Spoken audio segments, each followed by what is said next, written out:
programa contiene recreaciones dramáticas que representan eventos reales. Se recomienda discreción. Septiembre de 1991.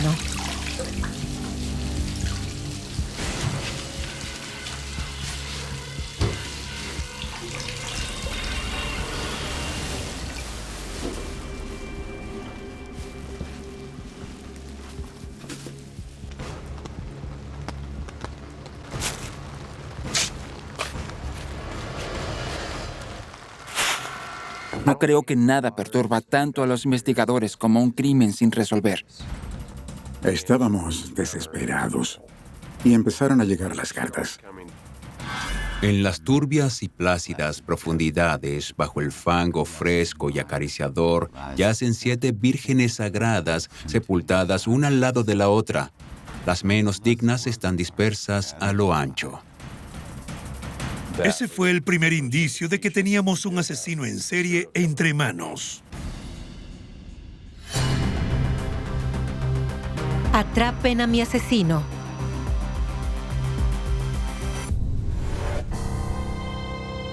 ...16 de septiembre de 1993. Fue justo por aquí, en esta área. Tal vez sean los restos de un cementerio indio. Oh, sí. En un sendero montañoso, en lo alto de Colorado Springs, un policía estatal sigue la denuncia de un mendigo. El transeúnte me dijo que estaba en Rampart Range Road y encontró lo que parecían ser restos humanos. Y resultó ser un cráneo humano. Los registros dentales demuestran que el cráneo son los restos de Heather George, de 13 años. Tuvimos a un buen forense que pudo determinar por el cráneo que ella murió de un traumatismo craneal. Así que teníamos un caso de homicidio. Durante 2 largos años, los investigadores de la Oficina del Condado de El Paso no pudieron resolver el misterio de lo que le sucedió a Heather. No creo que nada perturba tanto a los investigadores como un caso sin resolver. Un caso sin resolver puede destruir a una familia. Es el no saber qué ocurrió a su ser querido. Eso es lo que destruye a las personas con el tiempo. Heather George era una niña de 13 años que vivía aquí, en la parte noreste del condado de El Paso, una zona conocida como Bosque Negro. Desapareció de su casa una noche. Fue un caso muy sonado, y creo que la mayoría de la gente había visto fotos del folleto de personas desaparecidas en el que aparecía su retrato. Todo comienza en una oscura noche de otoño. Mamá, ¿puedo quedarme aquí? ¿Con Jack? ¿Sí? Sí. De acuerdo. Vámonos. Bien. Adiós. Heather se quedó en casa con su hermano de 5 años, mientras su hermana se llevó a los otros 2 chicos con los Boy Scouts. ¿Quieres ver la televisión?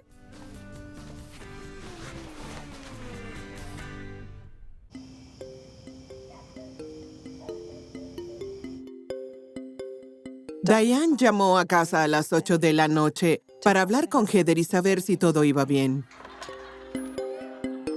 Hola. Hola, soy yo. Hey. ¿Qué hacen? Vemos la televisión, es muy divertido. ¿Él está bien? Sí. Bien, regreso a las 9:30. De acuerdo. Te amo. Yo también. Adiós. Bien.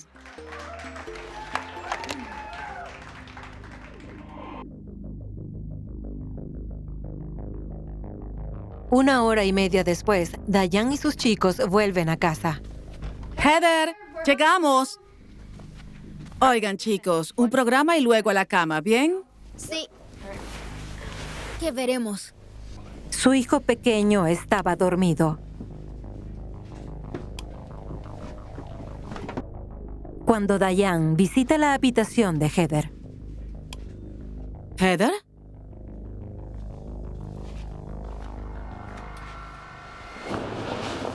La cama está vacía.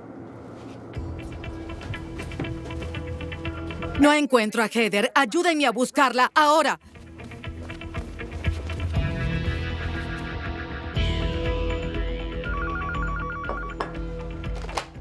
Hola. Recibí una llamada a las 10 de la noche. Diane dijo, ¿sabes algo de Heather? Y yo dije, no. Y ella dijo, no la encuentro. Le respondí, ¿cómo que no la encuentras? Se fue. ¿Cómo pudo haberse ido? ¿Segura que no fue a algún lugar? No era razonable que Heather no estuviera allí. Y Diane tenía pánico en la voz. Estaré allí en un minuto. De acuerdo, Heather desapareció. Diane ¿Qué? necesita que vayamos a buscarla. ¿Cuánto lleva desaparecida? No lo sé, ya veremos. Mi esposo y yo salimos corriendo a la casa de Diane. Diane también llama al padre de Heather. El padre de Heather empezó a conducir a toda velocidad hacia su casa, con la sensación de que algo malo le sucedió. Él sabía que algo malo le había sucedido a su pequeña. Heather, ¿dónde estás, cariño? Vamos, no encuentro dónde se fue? Heather. ¿A dónde se fue? No lo sé. Toma esto, Diane. toma esto. Diane, entremos no la a casa. encuentro. Mi esposo, Diane y yo estábamos afuera gritando su nombre. Heather. Probablemente condujimos durante 20 minutos por los campos con las luces encendidas, haciendo una búsqueda por la propiedad. ¡Heather! ¡Heather! ¡Heather! No teníamos ni idea de que esto se iba a convertir en una pesadilla. Pensábamos que se resolvería, que Heather volvería a casa. Al ser padre, quizás puedes decir que no entiendes esto, pero puedes imaginar que es peor que cualquier cosa que pudieras imaginar. Diane y Mike Church tenían 4 hijos y Heather Church era su hija mayor. Un año después de mudarse a su nueva casa, Diane y Mike se separaron y Diane se quedó en la casa con los 4 niños. Al principio de la investigación se especulaba mucho con que tal vez era una fugitiva, tal vez estaba viva en algún lugar. La mañana después de que Heather desaparece, los equipos de búsqueda y rescate llegan al amanecer y se despliegan por la pradera y también empiezan a sondear el vecindario.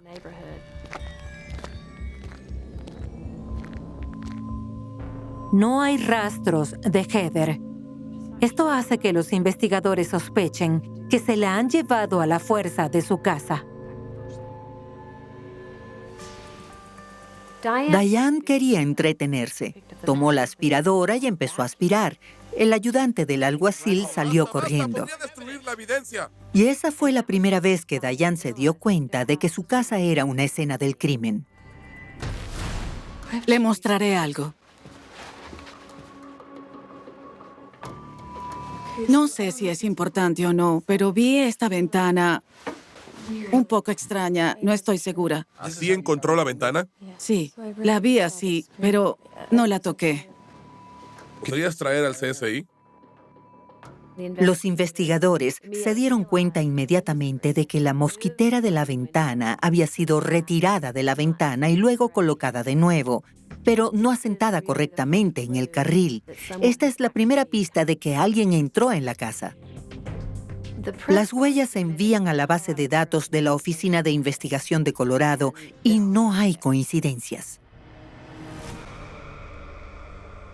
El caso nos afectó a todos a nivel personal. No se había producido un crimen así en esta comunidad, donde una niña fue secuestrada en la seguridad de su propio hogar. Heather Church era solo una joven muy inocente, una joven víctima y fue toda una tragedia. Durante 2 años, los detectives interrogan a todas las personas que conocieron a Heather. La desaparición de Heather recibió mucha publicidad y cientos de personas llamaron con pistas afirmando haberla visto en el centro comercial, en un restaurante o en un autobús. Desde el principio, los investigadores siguen todas las pistas, pero ninguna da como resultado un posible sospechoso. Se convirtió en parte de la vida que esto continuara. Era un misterio que había que resolver.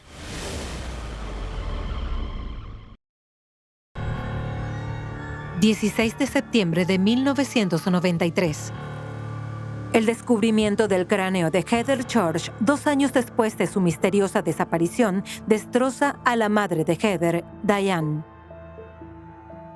Enterarnos de que estaba muerta nos afectó a todos de tal manera que nos hirió. Habían pasado 2 años esperando tanto que nunca nos planteamos que todo terminara así. Gracias. El hallazgo del cráneo de Heather confirma que tuvo un destino violento, pero no aparecen nuevas pistas.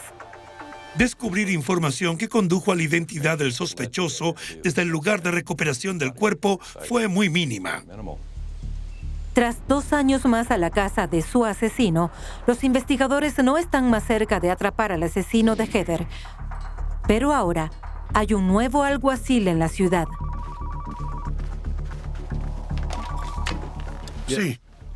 Sí, adelante, que suba.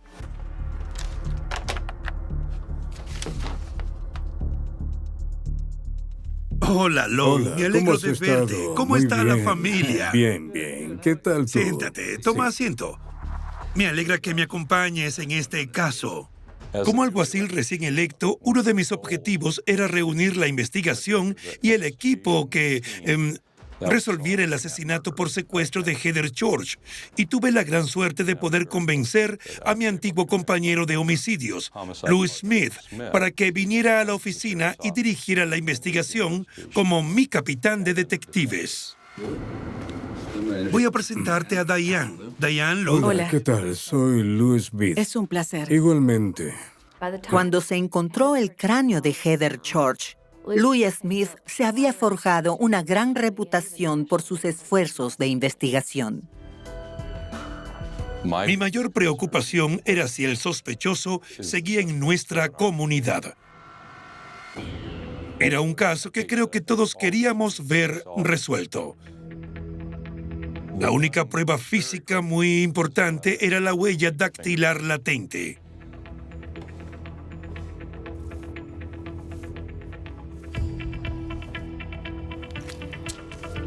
Lo que lo hacía tan significativo es que aún no había sido identificado. Los antiguos investigadores habían comprobado el sistema estatal de Colorado y no hallaron ninguna coincidencia. Ahí muchas personas se detuvieron. Pero cuando Lou empezó por ahí, se preguntó cuántos sistemas de huellas dactilares existen. Y entre Estados Unidos y Canadá había 92. La primera medida del detective Smith es asegurarse de que se buscan comparaciones en las 92 bases de datos de huellas dactilares de Norteamérica. La respuesta a este misterio de 4 años llega 10 días después. John, es Louis Smith. Lou me llamó un domingo por la madrugada sobre la 1:30 a.m. Me despertó y me dijo, John, sé quién mató a Heather. Y me dijo el nombre.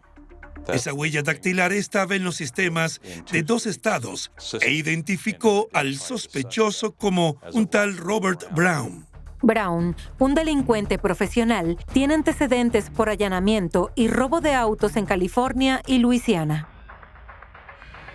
Mientras hablábamos de los 2 estados, Luisiana y California, Colorado Springs estaba casi en línea directa entre ambos.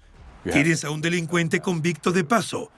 ¿Y dónde estaba la noche del asesinato? Para responder a sus nuevas preguntas, los investigadores no tienen que buscar muy lejos. Robert Brown vivía a solo 800 metros de la casa de los Church. En efecto, era el vecino más cercano a Heather. Literalmente podías estar en la casa de Robert Brown y ver en línea de visión la casa de los Church, incluido el camino de entrada donde su madre aparcaba el auto.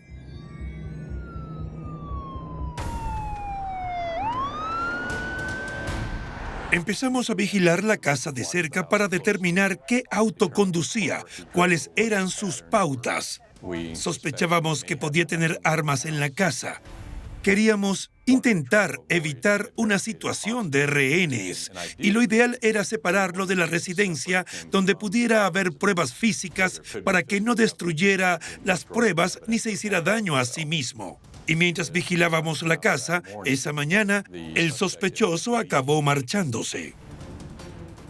Los investigadores siguieron a Robert Brown hasta una tienda de artículos en el centro de Colorado Springs. Esperaron a que saliera de la tienda, le dieron el alto y lo arrestaron.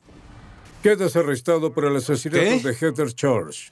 No he asesinado a nadie. Tienes derecho a guardar silencio. Todo lo que digas será utilizado en tu contra ante un tribunal. Tienes derecho a un abogado durante cualquier interrogatorio. ¿Fuiste hasta su casa? No. ¿Nunca? No lo creo. Bien, de acuerdo. Cuando Robert Brown mintió sobre su presencia en la residencia Church, cosa que pensamos que haría, fue un hito importante en la investigación. Sabíamos que habíamos superado un obstáculo. No tenía ningún motivo para estar allí. Le iba a resultar muy difícil explicar ante un tribunal por qué su huella dactilar estaba en el lugar de los hechos, y menos aún en el punto de entrada. Vinimos con una orden de detención contra ti. Tenemos tus huellas dactilares en el interior de la casa. No creo que tengan huellas mías porque no es posible. Pueden ser las de alguien parecido, pero no las mías. Puedes tomar las mías y compararlas. Las hemos comparado varias veces. Tenemos tus huellas dactilares de la policía de Luisiana y ahora te digo que son tuyas.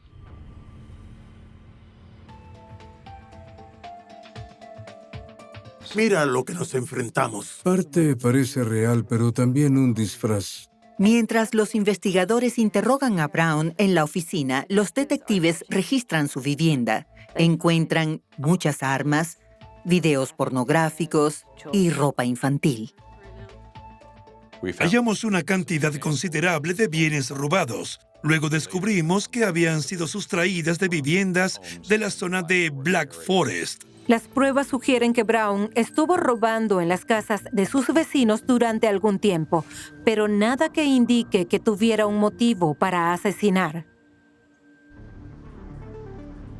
Luego empezamos a idear nuestro enfoque de la investigación para acudir a los tribunales. Parte de ello consistía en buscar otros indicios de malos actos o actos relacionados que pudiéramos presentar en la acusación. Los investigadores sospechan que Brown es más de lo que saben.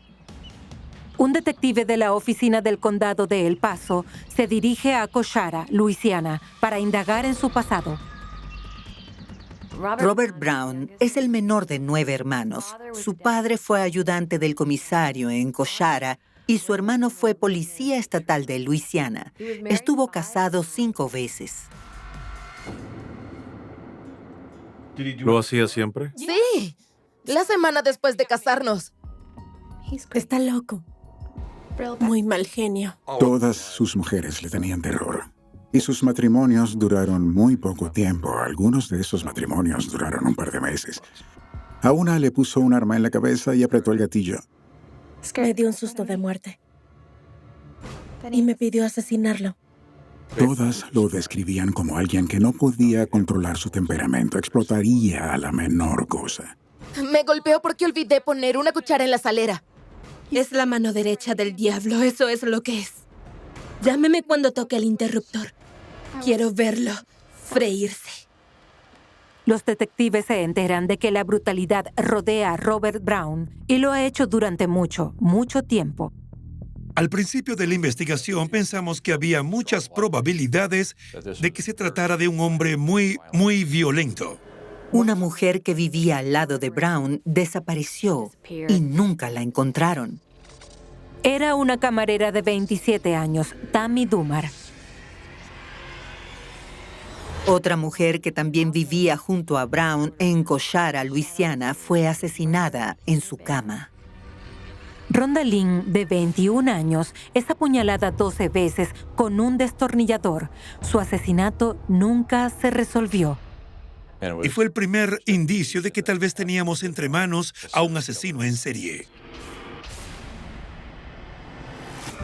Los escalofriantes detalles descubiertos en Luisiana confirman los peores temores de los investigadores. Brown es un depredador de primera clase. El detective Lou Smith da a Diane Church la noticia de su detención. Hemos encontrado a la persona que asesinó a su hija. Es un sujeto llamado Robert Brown. La buena noticia es que está encerrado. No va a hacerle daño a nadie más. Estará encerrado mucho, mucho tiempo. Era una niña buena. No se merecía esto. No es justo. ¿Qué le hizo? ¿Qué le hizo? Dígame. Odio a ese hombre porque tuvo que llevarse a mi bebé. Diane estaba tan enfadada por lo que ese hombre le hizo a su hija. Y todavía hay destellos de esa ira que aparecen en el rostro de Diane cuando hablamos de esas cosas. Mientras Brown permanece entre rejas a la espera de juicio, los investigadores no pueden evitar preguntarse si el asesinato de Heather y la espeluznante matanza de Luisiana son solo la punta del iceberg. ¿Y bastarán las huellas dactilares de Brown para encerrarlo?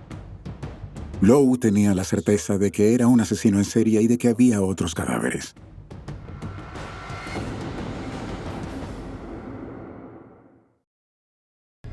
Me golpeo porque olvidé poner una cuchara en la salsera. Puso el arma en mi cabeza y apretó el gatillo. Es la mano derecha del diablo. Quiero verlo freírse, freírse. Basándose en los informes de las exmujeres de Robert Brown, las misteriosas muertes de sus vecinos y sus huellas dactilares en la casa de Heather Church, los detectives están seguros de que tienen a un monstruo bajo custodia. Está claro que la prueba física más importante contra Brown era la huella dactilar, y ayudó el hecho de que fuera 2 veces un convicto que vivía tan cerca de la víctima la noche del asesinato. Y pensamos que el caso merecía la pena de muerte. Antes de que los investigadores interroguen a Brown sobre otros asesinatos que pudiera haber cometido, quieren conseguir una condena en el caso de Heather Church. El abogado defensor se presenta con la oferta de culpabilidad. Va a retirar la pena de muerte de la mesa. Sí. La muerte sería rápida. Mi cliente se declarará culpable del asesinato de Heather Down Church si retiran la pena de muerte. ¿Lo harás? Así es.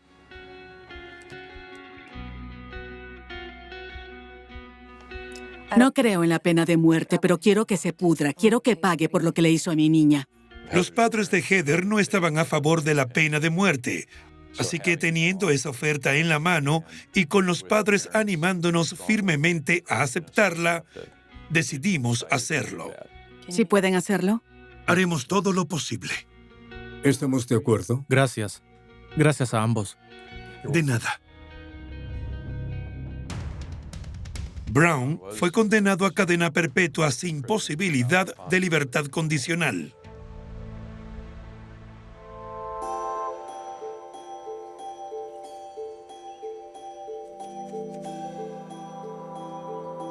Para la familia, cuando ocurre algo así es cuando puede empezar la sanación. Hay cierto grado de cierre. Pero una tragedia como esta nunca desaparece.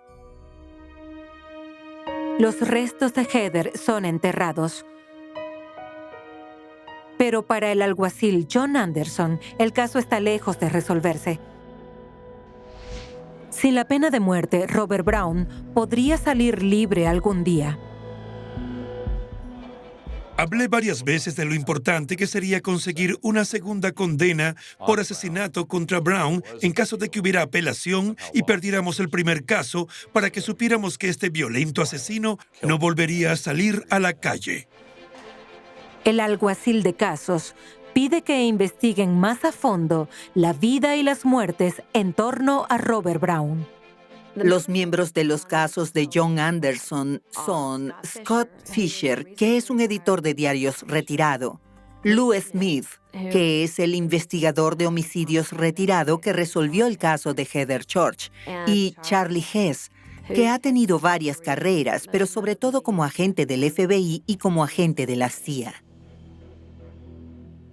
Scott le preguntó a Lou, ¿en alguno de los casos en los que has trabajado, has tenido algún asesino en serie? Y Lou respondió inmediatamente. Por supuesto, dijo, Robert Charles Brown.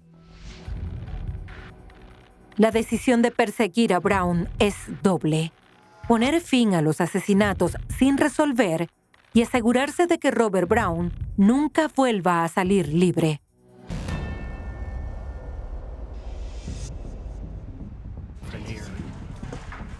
¿Podemos trabajar con algo de esto? Se reúnen con frecuencia en un café de Colorado Springs.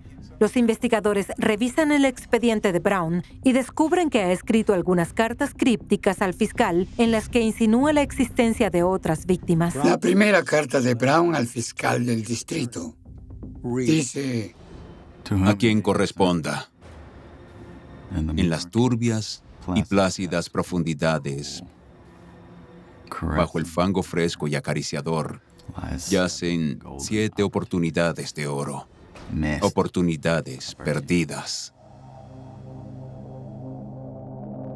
Y después de todo, firma cariñosamente, Robert Brown. Los investigadores están desesperados por averiguar lo que pueden sobre las llamadas oportunidades de oro de Brown. Charlie escribió una carta a Brown y él respondió: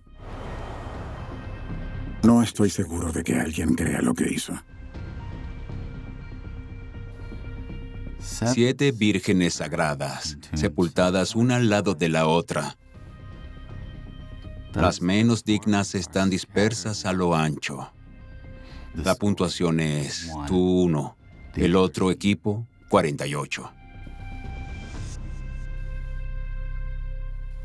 También adjunta a esta carta un pequeño mapa de varios estados en los que escribió números. Aunque la policía se niega a revelar el mapa de Brown, se sabe que incluye números que implican el cuerpo de 48 víctimas en 9 estados. Brown afirmaba que había asesinado a 48 personas. Eso fue chocante y mucho más allá de lo que habíamos considerado una posibilidad en este caso. Pero, por supuesto, nos intrigó. Si Brown dice la verdad, los investigadores de casos sin resolver creen que podría ser uno de los asesinos en serie más prolíficos de la historia de los Estados Unidos. 30 de marzo del año 2000. Desde su celda, el asesino convicto Robert Brown envía cartas crípticas al fiscal del distrito del condado de El Paso, en Colorado. En ellas insinúa haber asesinado a 4 docenas de personas. Los investigadores no sabían si Brown solo estaba jugando con ellos o si tenía información que divulgar. Necesitamos entrar en su mente. Cuando las cartas de Brown empezaron a llegar, todo fue un periodo de emoción. Brown escribe una carta a los investigadores de casos, invitándolos a un hipotético viaje de la muerte. En el caso de una mujer, solo dice el nombre de una ciudad. Dice Flatonia, Picaielo y Éter. En efecto, una mujer ha sido asesinada y arrojada a las afueras de Flatonia. En otro caso, menciona a un cuerpo hecho pedazos cerca de Houston. Y descubren que sí, que una mujer había sido descuartizada y habían arrojado trozos de su cuerpo. Brown confiesa que asesinó a su vecina apuñalándola hasta la muerte en Luisiana, su ciudad natal. Y afirma haber asesinado a una adolescente y una de las cosas inquietantes es que afirma que la estranguló. No pudimos relacionar muchos de los cuerpos con él, pero nos dio 25, 26 y 27 de algunos detalles y al menos de 9 estábamos seguros de que él los hizo. Ninguno de los casos tiene las pruebas físicas necesarias para condenar a Brown por los crímenes. Aunque esté encerrado de por vida por el asesinato de Heather Church, los investigadores quieren pruebas concretas que vinculen a Brown con otro. De esta forma, nunca será puesto en libertad. Charlie sabía cómo entrar en la mente de alguien, hacer que se relajara y pensara en él como un amigo perdido. Era excepcional haciendo eso.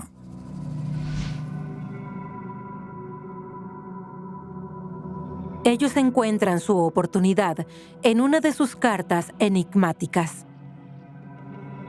Si conduces hasta la zona de anotación en un Grand Am blanco, el marcador podría ser de 9 a 48. Eso completaría el miedo de casa. Atentamente, Robert Brown. Postdata. Diciembre o enero de 1987 o 1988. Grand Am blanco, Colorado Springs. El Grand Am es una pista concreta que los investigadores pueden seguir.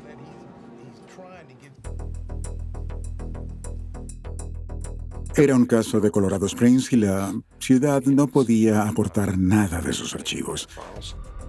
Así que nos desesperamos por eso.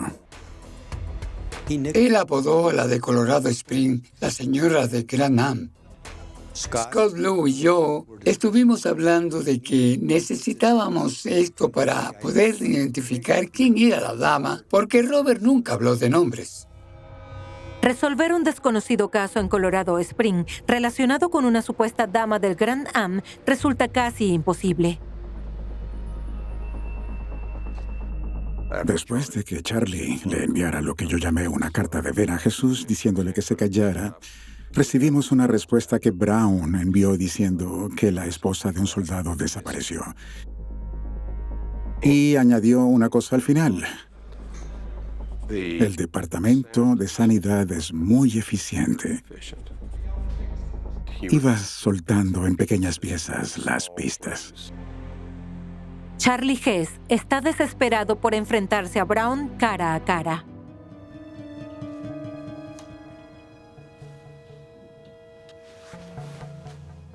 ¿Sabes quién soy? Al que le has estado escribiendo este tiempo. Es un gran placer. A veces no vale conocer a las personas de aquí. Muchos piensan que estoy loco por venir a hablar contigo, pero creo que eres interesante. Sé lo que quieres. ¿Te importa si te hago preguntas sobre las cosas que mencionas en tus cartas? En esta visita, Brown no responde a las preguntas de Charlie.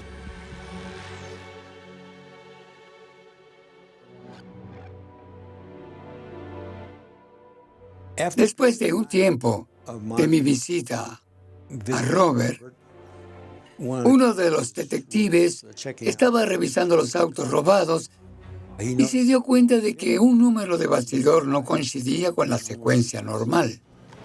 Bueno, las pistas están ahí. Las pistas están ahí. Y ya sabes, la gente tiene tendencia a no prestar atención. Pero están ahí. Él tiene el número de bastidor y puede llamar a alguien. Ese número de bastidor va a servir.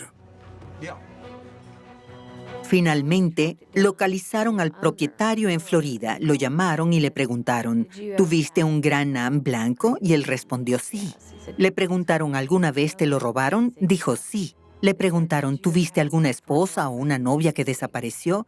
Y comenzó a llorar. Dijo, sí, mi esposa. Otra víctima. Vamos por él. Y supieron que habían encontrado a quien buscaban. Con un nuevo cargo de asesinato por la muerte de la señora del Grand Am, los investigadores esperaban mantener a Brown entre rejas para siempre. Estábamos muy emocionados porque nos parecía que se trataba de un asesinato del que nadie sabía. 10 de noviembre de 1987.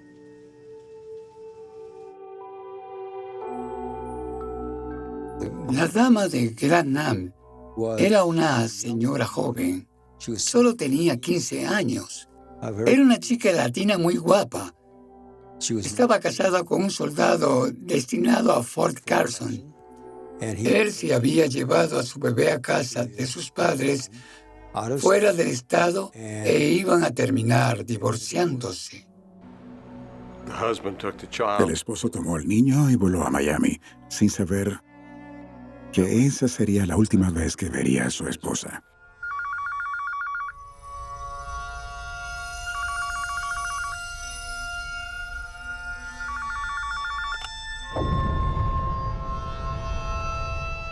La llamó una vez y pudo hablar con ella.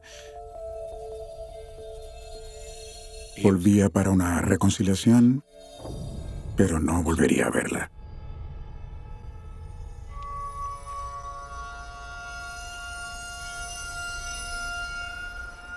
Se suponía que ella lo tenía que buscar en el aeropuerto y no apareció. Cuando él volvió al apartamento,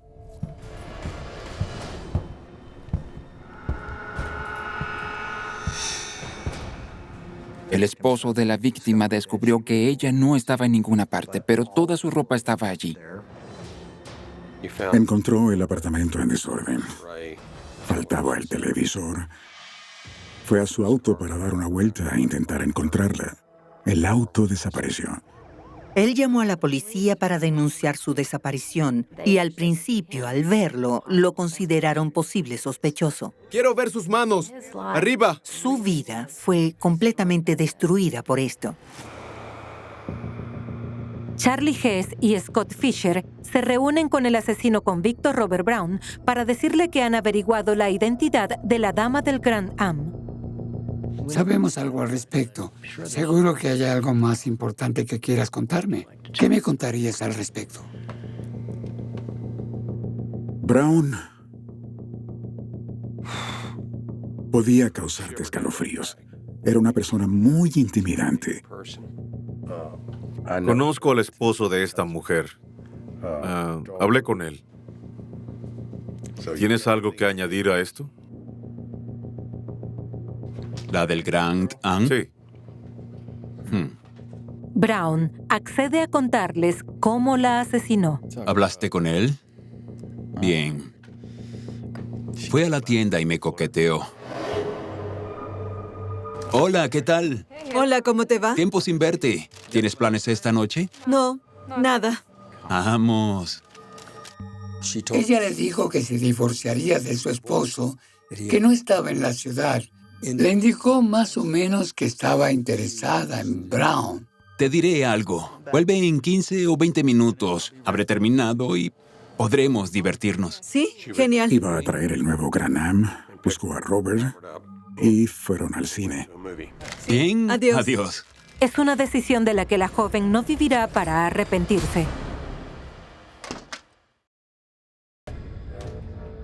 El asesinato de Heather Church en 1991 ha puesto a los investigadores de Colorado tras la pista de Robert Brown, posiblemente el peor asesino en serie de Estados Unidos. Para evitar que Brown salga de la cárcel, las autoridades tienen que atraparlo por un segundo cargo de asesinato.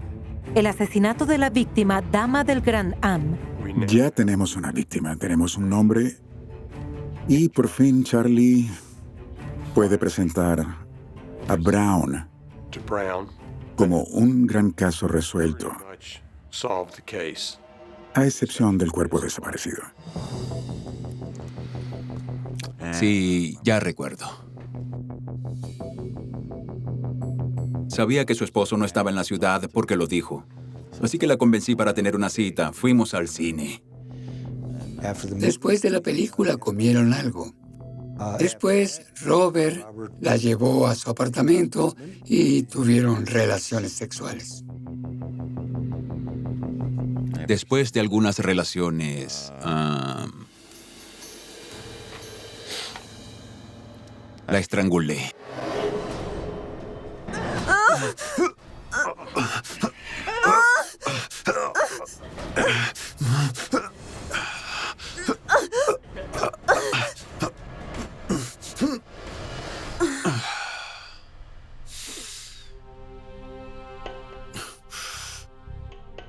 Ella estuvo en su apartamento muerta toda la primera noche y él se fue a la cama como si fuera una noche cualquiera. Veamos. A la mañana siguiente la arrastré hasta la bañera y la piqué. La guardé en bolsas, la llevé al contenedor y... Ese departamento de saneamiento es muy fiable. Sabía que el camión de la basura vendría al día siguiente a vaciar el contenedor. Obviamente ella acabó en algún vertedero. Después de asesinarla, Robert siguió utilizando el mismo Gran Am durante varios días. Sabía cuándo volvería, así que conduje el auto un par de días. Y aparqué el auto donde lo encontraría. El esposo ve su Gran Am. Él entra en la tienda donde trabaja Robert Brown y utiliza el teléfono público para llamar a la policía e informar que encontró su auto. Es un Gran Am blanco. Está en la esquina de un edificio de apartamentos. No sabe que el hombre que asesinó a su esposa está detrás del mostrador. Le oí llamar histérico hablando de cómo encontró el auto. ¿Qué más ocurrió después? Es todo. Robert Brown estaba dando detalles que solo un asesino conocería. No podía estar inventándose los detalles relativos a nuestra víctima de Colorado Springs. Así que sí estábamos convencidos de que decía la verdad y era aterrador. Ahora los investigadores tienen suficiente para asegurarse de que Brown nunca salga de prisión. Cuando Brown miró a Charlie a los ojos y le dijo, déjenme salir de prisión, asesinaré a alguien en 2 semanas. Lo creo capaz de hacerlo y no tengo dudas de que lo haría. El 27 de julio de 2006, Robert Brown se declara culpable del asesinato de la dama del Gran Am. Afuera del tribunal, el esposo de la víctima se reúne con su hija. Durante 18 años, la hija pensó que su padre había asesinado a su madre. Fue un momento muy emotivo porque ambos hicieron que los 4 o 5 años que invertimos en este caso valieran la pena. Brown le hizo daño a tantas familias que me alegré de que el caso de Heather pudiera ser el último y que nunca más estaría en libertad. Robert Brown nunca mostró ningún sentimiento sobre los asesinatos que había cometido. Ah, sí. ¿Hay algo más que puedas contarme? Él proporcionó en última instancia información entre 22 o 23 asesinatos. Y eso fue antes de que detuviéramos las comunicaciones. Eso fue todo lo que nos dio. Muchos de los casos de asesinato denunciados por Robert Brown han estado abiertos y bajo investigación. 7 vírgenes sagradas, sepultadas una al lado de la otra. Las menos dignas están dispersas a lo ancho.